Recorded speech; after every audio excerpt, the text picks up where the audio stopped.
Okay, today's daily Bible thought involved some baking this morning. And so here we are in my kitchen, and I made brownies. So I got up early, and I wish you were here and you could smell the wonderful fragrance of brownies baking.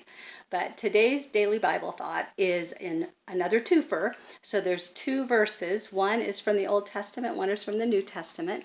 The New Testament one may be one that you've heard before or that you have memorized already. It's Romans 8:28. Romans 8:28 reads in the New Living Translation, "And we know that God causes everything to work together for the good of those who love God and are called according to his purpose for them." Now, that sounds great, but working all things together for good, sometimes I just want the good and I don't want the all things. And all things means all things. And some of those things individually may not be good. Okay, the other verse is from Genesis, Old Testament, first book in the Bible, easy to find, and it's from the story of Joseph. So Genesis 50:20 reads, "You intended to harm me." And he's talking to his brothers. I'll explain that in a second. "You intended to harm me, but God intended it all for good. He brought me to this position so I could save the lives of many people." And he did. But in the meantime, he's talking to brothers who, by the way, when he was a kid, threw him into a pit and told their dad he was dead. He got sold as a slave to Egyptians.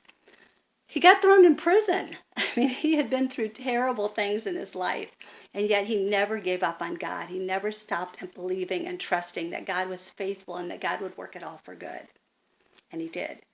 Now, a few years ago, we had Terrence Bridges come and speak at a Red Barn rally, and he explained this whole concept by the use of brownies. So that's why I made brownies this morning. And here we go. I'm going to show you. There's all these ingredients down here on the see all the nice ingredients?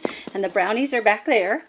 Okay, so if you ate any of these individual ingredients, like if you had an egg raw, it wouldn't taste very good. If you tasted oil, it tastes gross, actually. Salt, it's not bad. Baking soda, ugh. Cocoa, very bitter without sugar, and I forgot to get the sugar out to show you because I cheated. I used a mix. But if you tasted any of these individual ingredients just by itself, like if you ate some Hershey's cocoa, if you put it on your finger and just tasted it, it is not tasty. It is bitter. But when we mix it all together, knowing the ingredients we need to include, it ends up a sweet treat.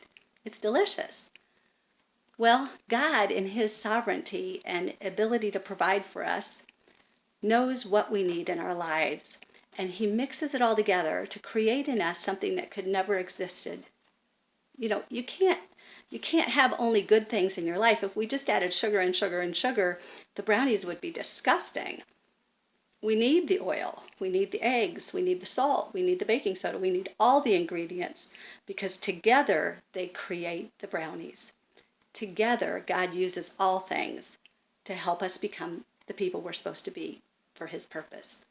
Now, if you want to learn more about Joseph, read Genesis chapters 37 through 50. It's an amazing story. And like I said, he gets thrown into a pit, he gets sold as a slave, he gets lots of things in there, guys. It's a great story. So read about Joseph and remember that God is faithful and he will use all things for good. And trust him today.